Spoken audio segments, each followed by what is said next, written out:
আসসালামু আলাইকুম সবাইকে। আমি ডক্টর ইরফাত। আমি এখন কথা বলবো আমরা কিভাবে বাচ্চাদেরকে ইনস্ট্রাকশন দিতে পারি।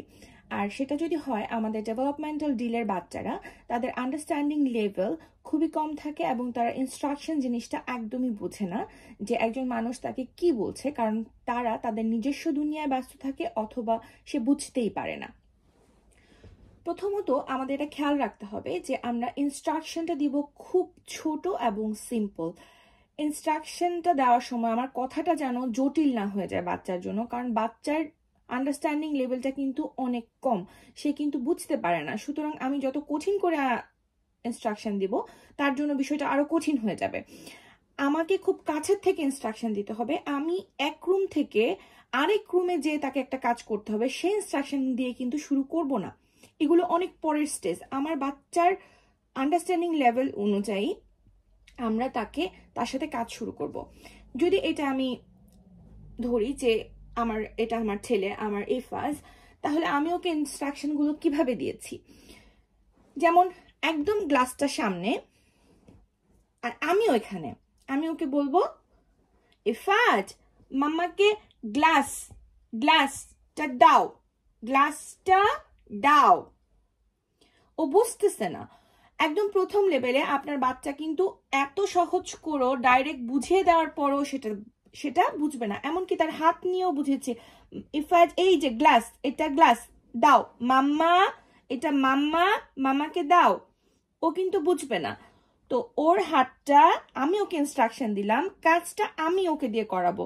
ইরফাজ গ্লাসটা মাম্মাকে দাও। Thank you Irfaz, thank you, well done, good job, good listening. আমি ইনস্ট্রাকশন দিলাম, আমি ধরলাম, আমি করালাম, আমি আমাকে দিলাম এবং আমি ক্ল্যাপ করলাম। এই বিষয়গুলো আস্তে আস্তে হচ্ছে কি ওর ভিতরে আসবে। ইরফাজ বোতল পানি দাও মাম্মাকে দাও। ধরাবো, আমি আমার হাতে দিব, ক্ল্যাপ করব, good job Irfaz, well done, good listening. Cow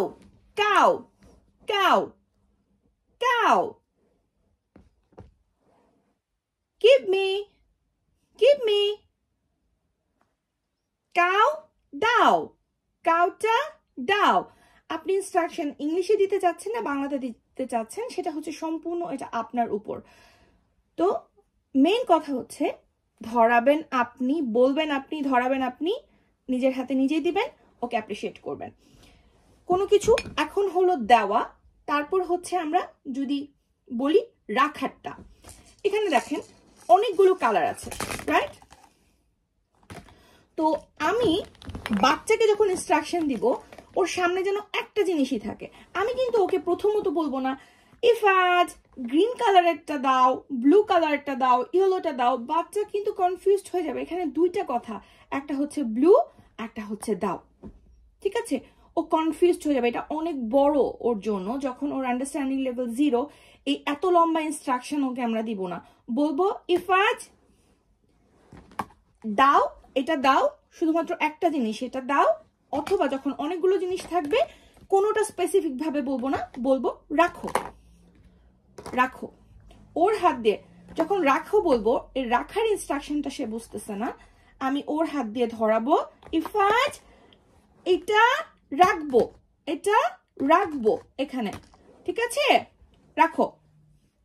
ওর হাতে ধরাবো, রাখবো, ওর হাতে ধরাবো, রাখবো, বলবো রাখো ইরফাজ, গুড জব, ওয়েল ডান,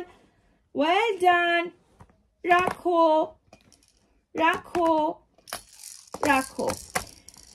যখন ও রাখা জিনিসটা বুঝে যাবে, সিম্পল ইনস্ট্রাকশন গুলো বুঝে যাবে, পরবর্তী স্টেপে আমি তখন যখন আন্ডারস্ট্যান্ডিং লেভেলটা এতটুকু পর্যন্ত ইমপ্রুভ হবে, তখন আমি ওকে যখন কালার চিনাবো তখন আমি বলতে পারি যে তুমি রেডটা রাখো, গ্রিনটা রাখো, ব্লুটা রাখো। কিন্তু প্রথম দিকে যখন ইনস্ট্রাকশন ওকে আমি শিখাচ্ছি তখন আমি কালার দিয়ে কনফিউজড করব না। এখানে আপেল আছে, অরেঞ্জ আছে, আমি ওকে বলবো না ইরফাজ আপেলটা রাখো, ইরফাজ অরেঞ্জটা রাখো। ওকে ইনস্ট্রাকশন টেকিং নিয়ে যখন আমরা কাজ করতেছি, ইনস্ট্রাকশন নিয়ে, তখন আমি শুধুমাত্র একটা জিনিস রাখবো। আরেকটা কাজ হচ্ছে গিয়ে আমি রেখে দেখাবো, ওকেও হচ্ছে গিয়ে রাখাবো। একসাথে দুই তিন ধরনের জিনিস একসাথে দিয়ে বাচ্চাকে কনফিউজ করব না প্রথম দিকে। আশা করি আপনারা বুঝতে পেরেছেন। ধন্যবাদ।